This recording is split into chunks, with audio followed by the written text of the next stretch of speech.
ఏవి నీ మందులు ఏవి అక్కడ ఉన్నాయి తీసుకురండి.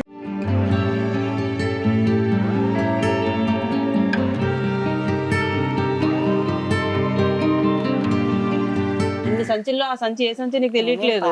ఎడం చేతితో పెట్టేశాను. సరే ఇప్పుడు పెట్టినప్పుడు కుడి చేత్తో పెట్టు. నువ్వు ఉండవు లేదో డౌట్ నాకు. వంట చేసుకుంటామండి ఎంతసేపు. ఎవరైనా ఇచ్చారా లేకపోతే? అలా తెచ్చుకోండి. తోటకూర ఫ్రైయా? ఇంకో కూర ఏదో చెప్పావు? ఇంకా పప్పు లేదండి, పప్పు మా మరదలు ఇచ్చింది. ఇప్పుడే అన్నావు ఎవరి దగ్గర తీసుకొని కూరలని. అంటే అది సరిపోన్లా అది. ఇప్పుడు నేను బియ్యం ఇస్తాను తీసుకుంటావా? తీసుకుంటాం. 25 కేజీలు 100 రూపాయలే.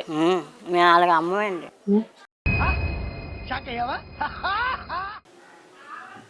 నీకు కదా నాకు.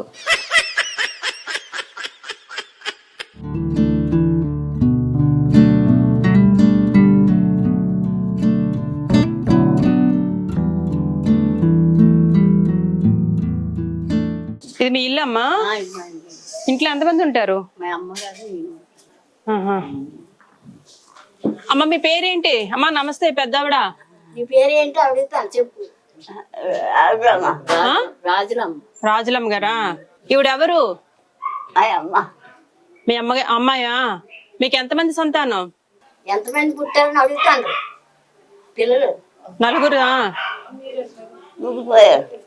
ముగ్గురు పోయారా?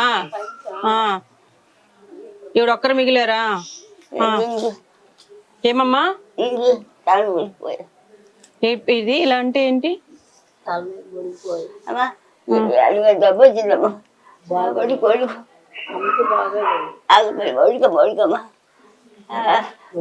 ఇంటికి అంటాడమ్మా. ఏదో చెప్తున్నారు నాకు అర్థం కావట్లేదు. వణుకు వచ్చేసిందా? అవును. మరి వయసు ఎంత మీది? 90 సంవత్సరాలు ఉంటాయమ్మా. 90 పై మాటే, తక్కువైతే కాదు. బానే వినబడుతుందా అయినా కూడా? అమ్మ ఇంట్లో మీరిద్దరు ఉంటారా? పొద్దున్న మీరు ఏం పని చేస్తారు? మీ వయసు ఎంత? ఎంత ఉంటుందమ్మా నీ వయసు తల్లి? నాకు తెలియదండి, మా అమ్మగారికి తెలుసు. ఒక అంచనాగానే ఐడియా ఉంటది కదా. 5 సంవత్సరాలు. 5 60 సంవత్సరాలు 50 ఉంటాయి. 50యా? 5 సంవత్సరాలా? 50 సంవత్సరాలా? 60 సంవత్సరాలు? లేదండి, 50 సంవత్సరాలు ఉంటాయి. ఆవిడ చెప్పారని చెప్తున్నా. ఆవిడ కాదండి, నా అంచనా నేను చెప్పుకుంటున్నాను. ఆవిడ బాగా చెప్పరు. మీకన్నా ముందు పెద్దోళ్ళ చిన్నోళ్ళ? నేను చిన్నదాన్ని. మీరే చిన్నోళ్ళు? మా అమ్మకి. ఇంటికి వచ్చాను, మా భర్త చచ్చిపోండి. కష్టపడ్డాను. ఇప్పుడు బాగోదు, ఎక్కడికి వెళ్ళలేండి, ఇంటికాడే ఉంటాను. మరేమో ఒక పెన్షన్ తోటి అలా సరిపెడతాను. మందులు వాటికి కొనుక్కోను. నాగమణి గారు ఇల్లులాగా లేదు అది. చెట్టు కింద మొత్తం మూటలు కట్టుకొని ముళ్ళు కట్టుకొని ఉంటారు. ఏంటి ఆ బట్టలు ఏంటి? ఉతికాను, అలాగే పడేసాను. ఆ చెక్క మొక్కలు, కర్ర మొక్కలు, డొక్కు మొక్కలు, బ్యాగులు ఏంటి అవి? ఇందాకనండి కడిగేసి అక్కడ పట్టిస్తాను. కడిగారా? కడిగితే నేగలు ఉంటాయా? నేగలేటండి, బీసింగ్ వేసి కడిగానండి. మరి వచ్చేసాయి. బాలేదు ఇల్లు. బాగోదండి, పడిపోతాను. తెలుగు అమ్మా ఎంత బాగోపోయినా ఈ మాత్రం మాట్లాడగలుగుతున్నారు కదా. వాళ్ళది ఇంట్లో ఏమైనా పని, చెత్త, గోను సంచులు, మూటలు, ముళ్ళు, ఎక్కడ పడితే అక్కడ మూటలు ఉన్నాయి. ఏమున్నాయో మరి ఆ సంసారంలో? మరి ఏటి లేకపోతే నీకు పనికిరాంది ఏదైనా ఉంటే పడేసేది. అది బాగుంటే నువ్వు బాగుంటావు. నీ ఇల్లు బాగోలేదు అనుకో, నీకు ఎప్పుడు అనారోగ్యంతోనే నువ్వు ఉంటావు. పారేసాను మొన్న. మంచం కింద ఎంత సంసారం ఉందో చూడు తల్లి. అందులోకి వెళ్ళి పాము వెళ్ళి కూడా కాపురం చేయొచ్చు. అది వెళ్ళిపోయింది. ఎందుకంటే అంత ఉంద చెత్త మొత్తం ఇల్లులా లేదు. అది పనికిరాని ఏమైనా ఉంటే పడేసేది. ఇంటికి చెట్టు కిందకి తేడా లేదు నీ రూము. కొన్ని ఈవిడంటే చేయలేరు. మీరు ఆ మాత్రం ఈ మాత్రం కూర్చొని మెట్ల మీద ఆవుతీలతో మాట్లాడే బదులు రోజుకొక సర్దుతూ ఉండండి. ఉతకట్లేదు మీరు బట్టలు కూడా? ఉతకలేదు, బట్టలు ఉతుకోవట్లేదు. అంటే సరిగ్గా మడత పెట్టుకోలేకపోతాను. ఇంకెట్టుకోవాలి, చెయ్య కొద్దిగా ఉడికొచ్చేసి మడత పెట్టుకోవాలి. సర్లే, మడత పెట్టడాలు అన్ని అవసరం లేదు కానమ్మా. పడిపోతాను, మడత పెట్టి పడిపోతాను. మీ అమ్మ చెప్తూ ఉంటే నువ్వు మీ అమ్మ అందిస్తుందండి. మడత పెడతాను. ఏమన్నారు? నాగమణి. నాగమణి గారు కొంచెం బాగున్నప్పుడల్లా కొంచెం సర్దుకున్నారు అనుకోండి, అది ఇల్లు బాగుంటే మీరు బాగుంటారు. మన ఇంట్లో దుమ్ము ధూళి అన్ని ఉన్నాయి అనుకోండి, మన ఆరోగ్యం కూడా బాగోదు. మీ ఆయన చనిపోయారా లేకపోతే మీ ఆయన వదిలొచ్చేసారు? చనిపోయాను. తెల్లకి తెల్లి చనిపోయారు. అతనికి జబ్బు వచ్చి. ఏ జబ్బు? మామూలుగా అండి దీన్ని ఉంటాడు. అది మామూలు జబ్బేనండి అతను. మామూలు వికలంగా ఉంటాడు అన్నమాట. చచ్చిపోండి విజయవాడ ఇచ్చారు. అతను చచ్చిపోతే అమ్మగారి ఇంటికి వచ్చి కష్టపడ్డాను. కష్టపడి మరి ఇప్పుడు బాగోక మరి ఎక్కడికి వెళ్ళలేను, ఎండలో కాటికి ఇంటికాడే ఉంటాను అన్నమాట. ఆ ఒక్క పెన్షన్ తోటి అలా సరిపెడతాను. నాకు మందులు, మా అమ్మగారికి మందులు. ఆ మందులు వేసుకుంటే తిరుగాడుతాను, లేకపోతే ఎక్కడ పడిపోతుందో తెలివి ఉండదు. మా వదిన గారే తీసుకెళ్తారు మందులు కాదు. మీ అన్నయ్య వాళ్ళ వైఫా? మా పెద్దమ్మ గారు కోళ్ళు తీసుకెళ్తారు. ఎవరు మిమ్మల్ని? మీ అమ్మగారినా? నన్నండి మందులు. మా అమ్మగారికి మందులేనండి, ఇక్కడ మందులే తెస్తాను. గవర్నమెంట్ మందులు? ప్రైవేట్ గవర్నమెంట్ మందులు పడలేదు, ప్రైవేట్ వేసుకుంటాం. ఏమైంది అమ్మకి? అమ్మకి పడిపోయిందండి. మరేమో ఇద్దరికి అప్పుడు వచ్చి పెన్షన్ తీస్తారు. ఆ పెన్షన్ మరి రాలేదు అమ్మకి, నాకే ఇస్తాను. మరి పెన్షన్ ఇంటికి ఒక డోర్ నెంబర్ మీద ఉండేటప్పుడు ఒక పెన్షన్ వస్తుంది.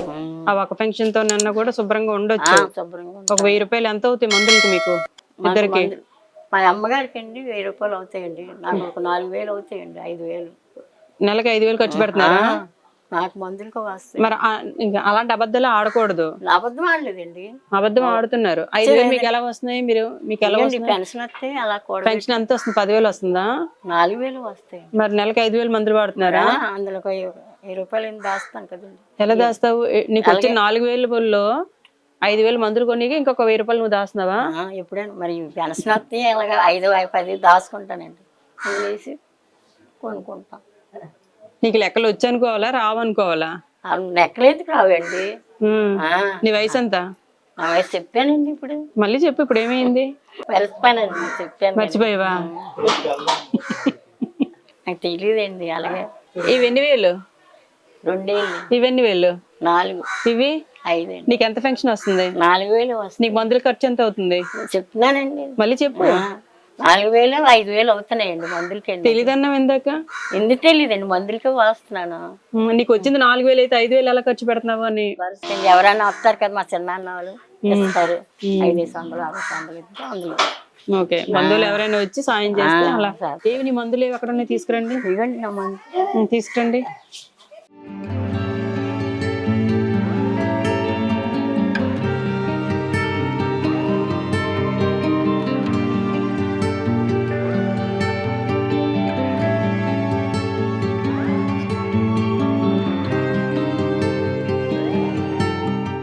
ఆవిడ మందులు ఎక్కడెట్టారు? అదే చెప్తున్నాడు కదా, ఇల్లంతా అంత చెత్తగా ఉంటే ఏ వస్తువు ఎక్కడ ఉంది ఎలా తెలుస్తుంది? అందుకే కావాలనే అడిగించాను అనమాట.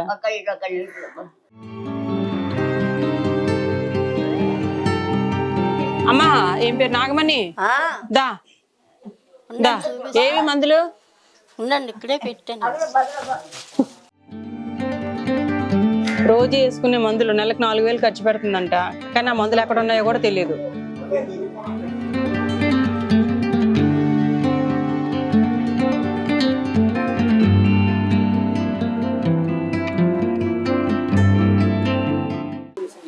అంత ఫాస్ట్ తీసుకుంది మా అమ్మ? చదువుకుందండి మా అమ్మగారు, నాకే చదువు. ఎప్పుడు వెళ్ళి తెచ్చుకున్నారు మందులు? మొన్నేనండి, వారం అయింది. వారం రోజులు ఒక్క రోజు టాబ్లెట్ వేసావా? నువ్వు ఎన్ని రోజులు వేసావు తెలిసిపోద్ది. ప్యాకెట్లు రబ్బర్ బ్యాండ్లు లాగే ఉన్నాయి. అలాగా పాతి ఉంటాయి, అవి కొద్దిగా ఉంటాయి, వేసుకో. మొత్తం అన్ని రబ్బర్ బ్యాండ్లు అలా ఉంచేయండి ఆవిడ జాగ్రత్తగా. ఎందుకు నువ్వు ఇంకా మందులు వాడకపోతే నువ్వు ఎందుకు డబ్బులు పెట్టి కొనుక్కోవడం? పాతి ఉన్నాయండి, అవి వేసుకుంటున్నాను. పాతి ఉంటుండగా నువ్వు ఎందుకు డబ్బులు పెట్టి మళ్ళీ కొత్తవి కొనుక్కుంటున్నావు? కొత్తవి ఉండాలండి, మరి అయిపోయినాయి ఇవి, అందుకే తెచ్చుకుని వేసుకుంటున్నాను. ఇన్ని టాబ్లెట్లా? నువ్వు ఉండాలి, కరెక్టే. ఇన్ని కొనుక్కున్నావు కానీ వాడట్లేదు. ఉంటుండగానే మళ్ళీ తెచ్చేసుకుంటున్నావు. ఇది షికారుకి వెళ్ళాలి. లేవండి, 3, 4 ఉన్నాయి. మరి ఉంటుండే. పొద్దున్న వేసావా? ఏం తిన్నావు పొద్దున్న? పొద్దున్న ఇడ్లీ తెచ్చుకొని తిన్నాను. ఎంత తెచ్చుకున్నావు? 20 రూపాయలు తెచ్చుకున్నాను. నీకు సరిపోతుంది 20 రూపాయలు. మరి మా అమ్మకి తిన్నానండి నేను. 3, 4 తింటాను అంతే. నువ్వెన్ని తిన్నావు ఇడ్లీలు? 4. మా అమ్మ ఎన్ని తిన్నది? మా అమ్మ 3 తిన్నది. ఈ మందులు వెతకడానికి ఇంత టైం పట్టింది చూసావా? రోజు వేసుకునే మందులు మళ్ళీ నీకు లేదండి, ఎడం చేతి పెట్టేస్తాను, జ్ఞాపకం ఉండదు సరిగ్గాను. అందుకే రెగ్యులర్ గా మందులు వేయాలి. ఆ జ్ఞాపకం లేకపోవడం వల్లనే ఆవిడ మందులు కూడా వేసుకోవట్లేదు. బెంగ నుంచి మా అమ్మ నుంచి మీ అమ్మ నుంచి బెంగ నుంచి ఏటి అయిపోద్దనో ఏదో అనేసి. నీకు బెంగ కాదు, మీ అమ్మకి బెంగ ఈ వయసులో కూడాను. నువ్వు బెంగ పడుతున్నావు అంటే నమ్మేటట్లేదు. మీ అమ్మ బెంగ పడుతుంది ఈ టైంలో కూడా. ఆవిడ చూడు ఎంత హుషారుగా ఉన్నారు. అదేమైపోతుందండి, నన్ను ఎవరు చూస్తారండి? మా అమ్మ ఉంటేనే ఏదండి. మీ అమ్మ లేచి వెళ్ళి పని చేస్తుందా? చెయ్యదండి, చెయ్యిపోయినా అలా కూర్చుంటే కొద్దిగా దీనికి ఉంటది కదా, ధైర్యంగా ఉంటుంది. సరే గాని అలాగా ఆయన అన్నట్టు నీ ఇంట్లోకి ఒక దోమల్లో ఏగలు మళ్ళీ రావడానికి ఇష్టపడదు. అక్కడే కాపురం చేసి పిల్లలు పెట్టేటట్టు ఉంది నీ ఇల్లు. దోమల గూడులాగా ఉంది, బాగాలేదు. చూడు నీ మందులు నువ్వు వేసుకునే మందులో నువ్వు ఎంతసేపు ఎత్తుకోవు, ఎందుకో తెలుసా? అంత చెత్త ఉంది కాబట్టి. దోమలు ఉండుంటే పాములు కూడా ఉండుంటాయి. కొంచెం ఇల్లు అది నేను ఏదో ఇప్పుడు చెప్పాను కదా, నువ్వు గబుక్కుని సర్దుకుంటావు. జాగ్రత్తగా చూసుకొని సర్దుకో. ఎందుకంటే పాములు ఉన్నా ఆశ్చర్యపోకర్లేదు, అంత దారుణంగా ఉందని ఇల్లు. సరే నీకు ఒంట్లో బాగాలేదు, తిన్న తర్వాత మందులు ఏ వేసుకోవాలి కొంచెం నీ కళ్ళకి కనిపించేటట్టు పెట్టుకో. ఆ బ్యాగ్ సంచి ఉంది కదా, ఇన్ని సంచుల్లో ఆ సంచి ఏ సంచి నీకు తెలియట్లేదు. ఉంటదని పర్వాలేదు, ఇప్పుడే ఎడం చేతితో పెట్టేశాను. సరే ఇప్పుడు పెట్టినప్పుడు కుడి చేత్తో పెట్టు. మధ్యాహ్నం మందులు వేసుకోవాలి కదా. వంట చేసావా? ఏం కూర? కూర పప్పు అండి. నిజంగా ఉండేవా? ఉండేనండి. తీసుకురా. పప్పుని తోటకూర వేపానండి. తీసుకురా. కూర చూపించమంటాను. నువ్వు ఉండవు లేదో డౌట్ నాకు. వంట చేసుకుంటామండి ఎంతసేపు. ఎవరైనా ఇచ్చారా లేకపోతే? అలా తెచ్చుకోవాలండి. ఎందుకు తెచ్చుకోవు? స్టవ్వా కర్ల పొయ్యి మీద వండుకుంటాం. తోటకూర ఫ్రైయా? ఇంకో కూర ఏదో చెప్పావు? ఇంకా పప్పు లేదండి, పప్పు మా మరదలు ఇచ్చింది. నేను చెప్పాను కదా, ఇప్పుడే అన్నావు ఎవరి దగ్గర తీసుకొని కూరలని. లేదండి, మరి మా మరదలు మన కోళ్ళు కదా తీసుకుంటాం. నేను తీసుకోవడంలో తప్పులేదు. ఇప్పుడు ఏం చెప్పావు? నేను అలాగే ఎవరి దగ్గర తీసుకోండి అంటే నన్ను. మరి మా మరదలు ఇస్తే అప్పుడు తీసుకోవాలి కదండి, వాళ్ళ అత్తగారికి ఇచ్చారు. నేను చేర పెట్టానండి. ఇంకా మా తోటకూర ఉందా? కర్రల పొయ్యానా? కర్రల పొయ్యి. ఎన్ని గంటలకు తింటారు భోజనం? మధ్యాహ్నం ఇప్పుడు తినేసామండి, భోజనం చేస్తాం. తినగా అది మిగిలిందా? చారు తోటకూర సరిపోగా పక్కింట్లో ఉన్న పప్పు టమాటా కూడా ఎత్తుకొచ్చేసావు. వాళ్ళ అత్తగారు ఉండాలి కదా, కోళ్ళు ఇస్తుంది. సొంత కోళ్ళ? మా చిన్నాన్న గారి కోళ్ళు. ఇప్పుడు నీ ఇంట్లో బియ్యం ఎన్ని ఉన్నాయి? మా ఇంట్లో బియ్యం లేవండి, మాకు బియ్యం. ఇప్పుడు నువ్వు వంట చేసుకోవడానికి బియ్యం తెచ్చుకున్నావా? మా ఊరికాడ అప్పు తెచ్చా. ఎన్ని తవ్వలు ఎన్ని గ్లాసులు తెచ్చుకున్నావు? 5 గ్లాసులు తెచ్చా. ఎందుకు? రేషన్ రాలేదు? కాదు, కోట బియ్యం వస్తాయి. కోట బియ్యం వస్తాయండి, మా అమ్మగారు తినరు. దాన్ని బియ్యమే కొనుక్కుంటాం. సరిపోలేదు. ఇప్పుడు నేను బియ్యం ఇస్తాను, తీసుకుంటావా? తీసుకుంటాం. 25 కేజీలు 100 రూపాయలే. మేము అలాగ అమ్మమండి, అమ్మ అలా వండుకుంటాం మేము. నేనే నీకు బియ్యం మూట ఇస్తాను, నువ్వు నాకు డబ్బులు ఇవ్వాలి అంటున్నాను. ఇస్తానండి, తీసుకురండి అయితే. ఇదిగో బియ్యం మూట 26 కేజీలు 100 రూపాయలు తీసుకురెళ్ళి. ఒక్క నిమిషం, ఇప్పుడు డబ్బులు ఇవ్వలేదు, ఇంకా కొంచెం తొందరగా రావా? ఇప్పుడు డబ్బులు ఎక్కడి నాకు? వాళ్ళు ఎవరు చెప్పరండి. డబ్బులు ఇస్తావా? మూట పెట్టాను ఇవ్వదంట ఆవిడ. ఇవ్వకపోతే అలాగా? ఇప్పుడు అరమూట బియ్యానికి ఆవిడ 200 తీసుకుంటున్నారు, కోట బియ్యానికి నువ్వు 200 తీసుకున్నావు. నేను 26 కేజీలు పైగా సోనా మసూరు రైస్ తెస్తున్నాను, 100 రూపాయలు అడిగాను, వెళ్ళి తెచ్చు. లేవండి నాకు ఇప్పుడు ఎక్కడ ఖర్చు పని, మందులు అయితే తెచ్చాను. ఇవాళ తేదీ ఎంత తెలుసా? ఎంత తెలుసా? నిన్ననే ఫంక్షన్ వచ్చింది, ఇవాళ 2వ తేదీ. మీరు పెన్షన్ ఇచ్చారు, ఇస్తే ఇప్పుడే మందులు అయితే తెచ్చాను. నేను 2 ఇండిషన్. నువ్వు 100 రూపాయలు తెచ్చావనుకో, బియ్యం మూట ఇస్తాను, నీకు ఒక చీర ఇస్తాను. నా తోడండి, ఇప్పుడే ఖర్చు తెచ్చాను, ఖర్చు ఎట్టు తెచ్చాను. ఇంటి నిండా ఏగలు ఏం శుభ్రం చేస్తున్నావు? ఏంటిదా అమ్మ ఆ చెత్త? ఏంటి ఆ కుండి దగ్గర అదేంటి మొత్తం అంతా తీసి తుడుతాను. ఈ బిందెలు తోముతున్నావా లేదా? తోముతూనే ఉండేది, తోమితే నెల ఉందా? బయట ఒగ్గేస్తాం ఊడుకోవడానికి. ఓడుకుంటూ ఓడుకోలే గాని తోమేనండి, తోనే కారిపోతుందని బయట ఒగ్గేస్తాం. తోమినా కూడా ఎంత అందంగా ఉందా? బిందె తీయగాని చూడు ఎంత చెత్త ఉందో. అక్కడ జర్ర ఇప్పుడే వెళ్ళిపోయింది. ఇలా తుడిసేస్తానండి, నేను మొన్నే తుడిసాను. సాయంత్రం మళ్ళీ వస్తానండి, ఇప్పుడు ఇల్లు క్లీన్ చేయకపోతే కనుక వచ్చినవన్నీ పట్టుకుని వెళ్ళిపోతాను నేను. సాయంత్రం వస్తాను నేను. ఇప్పుడు అక్కడికి వెళ్ళేసి వద్దాం. నీకు కదా నాకు. తీసుకోండి.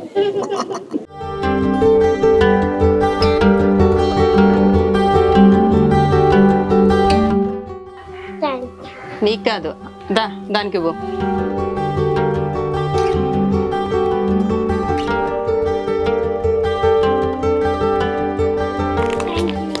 మంచిది. మామా బిస్కెట్ ప్యాకెట్ నీకే ఇక్కడ పెడతాను. ఇగో తల్లి, ఇందులో నిత్యావసర సరుకులు అన్నీ ఉన్నాయి, పప్పులు ఉప్పులు.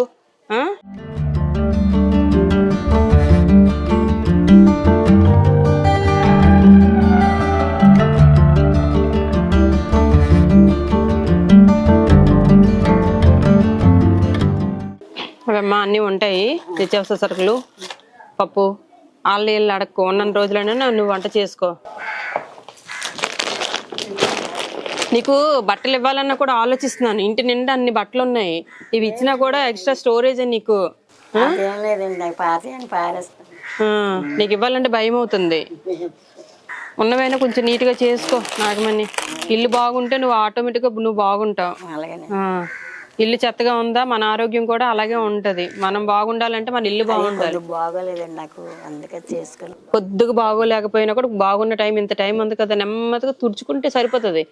ఏటి బాబు మోపులు మోపులు, గొడ్లు గొడ్లు, కవర్లు కవర్లు మొత్తం అలా పడిస్తాను.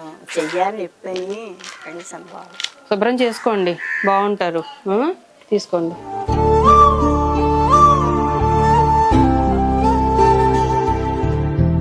నీది సంసారం అది మళ్ళీ బాగుంది అనుకుని నేను మళ్ళీ వస్తాను నిన్ను చూడడానికి. నీ సంసారం బాగుంటే, నువ్వు నీట్గా చేసుకుంటే.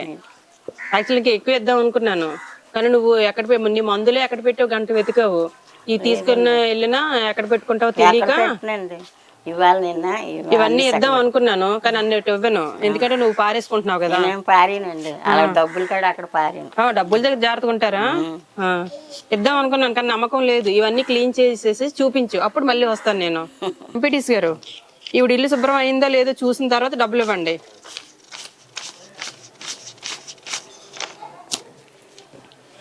మళ్ళీ నాకు ఫోటో తీసి పెట్టాలి. 5,000 ఇస్తున్నాను ఈవిడికి. 5,000 సాయంత్రానికల్లా క్లీన్ అయితేనే. ఈ డ్యూటీ నీకే వేస్తున్నానమ్మా, క్లీనింగ్ చేసే డ్యూటీ నీదే. అదే అందుకనే 5,000 ఆవిడకి ఇచ్చే. మందులకో దేనికో వాడుకోండి, కానీ ఎప్పుడు ఇస్తారు? సాయంత్రం. మీకే డ్యూటీ వేస్తున్నాను. ఆవిడ ఇల్లు మొత్తం సగం సంసారం అంతా బయటకు వెళ్ళిపోవాలి, నీట్గా రావాలి. ఇదంతా మొత్తం సర్ఫ్ ప్యాకెట్ వేసి శుభ్రం కడిగించేయండి, ఓకేనా? అప్పుడు ఇల్లు అంతా వీడియో తీసి, ఇప్పుడు నాకు ఎంత ఎలా బాగా వీడియో తీశారు అలా వీడియో తీసి ఇవ్వండి. శ్రీదేవి గారు ఇల్లు అది నీట్గా చేసుకున్నారు, అన్ని బాగా పెట్టుకున్నారు, ఇప్పుడు ఇస్తున్నాను డబ్బులు అని చెప్పేసి నాకు మీరు వీడియో పంపాలి. లేకపోతే నేను మీ దగ్గర వసూలు చేసుకోండి. ఈవిడ నెంబర్ తీసుకోండి, ఓకేనా? బాగా ఉండాలి నాగమణి. ఎంతసేపు నాకు బాగాలేదు అనుకుంటే మనం ఇప్పటికీ బాగోము. నాకు నిజంగా చెప్పాలంటే నేను 2 సంవత్సరాల నుంచి నాకు హెల్త్ బాగాలేదు, అలా అని చెప్పి పని చేసుకోవడం మానేలేదు. చేసుకుంటూ ఉండాలి, అదే అవుతూ ఉంటది, అదే రికవర్ అవుతూ ఉంటది. మన ఒంట్లో బాగాలేదని మనం దానికి భయపడిపోయాం అనుకో, మనల్ని ఇంకా భయపెట్టేటట్టు చేస్తుంది. మనుషులైనా అంతే. శుభ్రంగా ఉంచుకోండి, సరేనా? వెళ్ళొస్తానమ్మా. అమ్మా పెద్దవాడు మీ పేరేంటి? రాజులమ్మ గారు. వెళ్ళొస్తానే నాగమణమ్మ, వెళ్ళొస్తానే. నమస్తే. నాకు వద్దు, దేవుడికి పెట్టు. దేవుడి నుంచి నాకు కిందకు వస్తాయి. సరే బాయ్.